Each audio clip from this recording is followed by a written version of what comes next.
جی معزز سامعین کرام السلام علیکم۔ آج ہم انتظار حسین کے ایک افسانے کشتی کے حوالے سے بات کریں گے۔ دوستو، کشتی کا جو موضوع ہے وہ دنیا کی تباہی و بربادی ہے کہ یہ قانون قدرت ہے کہ جب دنیا میں ظلم و ستم حد سے بڑھ جاتا ہے تو یہ دنیا جو ہے وہ نیست و نابود کر دی جاتی ہے اور صرف حق کا ساتھ دینے والے ہی محفوظ رہتے ہیں۔ مگر آج دنیا ظلم و ستم بڑھنے کے باعث تباہی کی طرف جا رہی ہے، مگر ان کا کوئی نجات دہندہ موجود نہیں ہے۔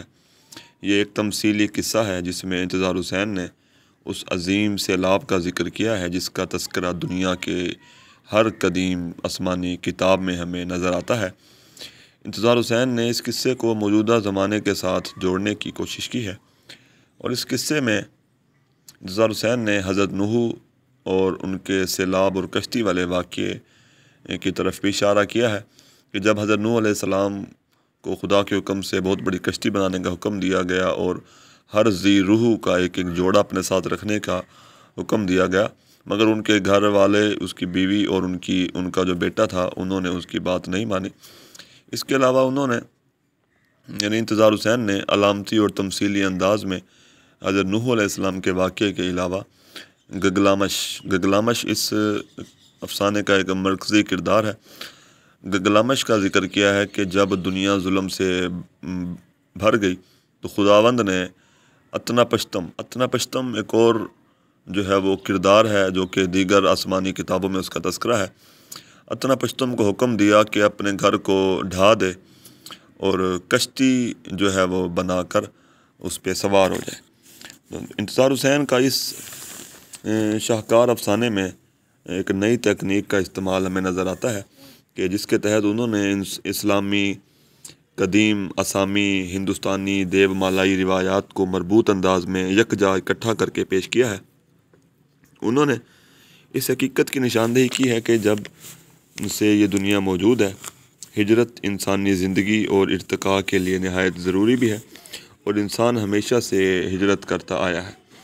افسانے کی کہانی کشتی میں موجود مسافروں کی نا امیدی، مایوسی اور ہجرت کے احساس سے شروع ہوتی ہے۔ تمام مسافر ایسا محسوس کرتے ہیں کہ وہ ازل سے سفر میں ہیں۔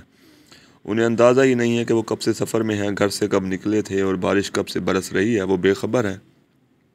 انتظار حسین کے ہاں کیونکہ سفر اور ہجرت کو مرکزی حیثیت حاصل ہے، تو یہ کشتی اور اس کے مسافر بھی دوران سفر اپنے رشتہ داروں، گھروں، پیاروں کو یاد کرتے ہیں۔ انہیں بہت کچھ یاد آتا ہے مگر اب وہ اتنا دور نکل چکے ہیں کہ اب یاد کرنے کا کوئی فائدہ نہیں ہے اور وہ یہی سوچ کر رونے لگتے ہیں۔ ایک اقتباس ملاحظہ کیجیے، کیا ہم کبھی واپس نہیں جا سکتے؟ کہاں؟ اپنے گھروں کو؟ ایک بار پھر انہیں حیرانی نے آ لیا، عزیزو کون سے گھر؟ افسانے کے ایک ایک جملے میں ہمیں بڑا گہرا طنز نظر آتا ہے اور انتظار حسین نے اس حقیقت کی طرف نشاندہی کی ہے کہ جب دنیا ظلم سے بھر جاتی ہے تو اس دنیا کو پیدا کرنے والا جو ہے وہ اس دھرتی کو ظلم و ستم سے صاف کرتا ہے اور کوئی ایسی آسمانی آفت جو ہے وہ نازل کرتا ہے۔ ایک اقتباس سماعت کیجیے کہ خداوند نے زمین پر نظر کی اور دیکھا کہ زمین بگڑ گئی ہے، اس انسان کو جسے میں نے خلق کیا تھا نابود کر دوں گا کہ زمین بہت بگڑ گئی ہے اور ظلم سے بھر گئی ہے۔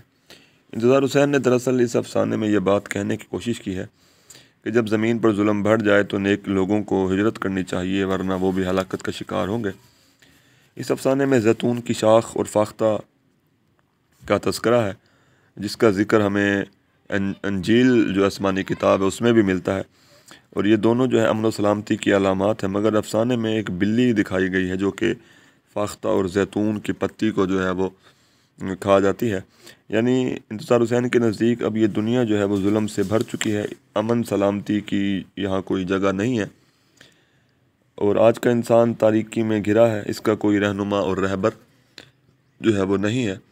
انتظار حسین نے جہاں اس میں اسلامی اساطیر کا تذکرہ کیا ہے وہاں انہوں نے ہندو اساطیر کے حوالے سے اس نے منو کا تذکرہ بھی کیا ہے اور اس کے علاوہ انہوں نے زیتون کی پتی اور کبوتری اور فاختہ کا ذکر کر کے انجیل کی روایت کی طرف اشارہ کیا ہے۔ اور انتظار حسین نے آج کی دنیا کو کشتی کا استعارہ بنا کے پیش کیا ہے کہ آج کی دنیا بھی ایک کشتی کی طرح ہے، کہ دنیا کشتی ہے اور یہ دنیا ظلم سے بھر چکی ہے، اور اس کشتی کو جو ہے اب ایک طوفان کا سامنا ہے، کشتی ہچکولے کھا رہی ہے، مگر سلامتی کی کوئی راہ جو ہے وہ موجود نہیں ہے، اور کشتی کو سیلاب سے بچانے والا کوئی نجات دہندہ آج اس دنیا میں موجود نہیں ہے۔ شکریہ۔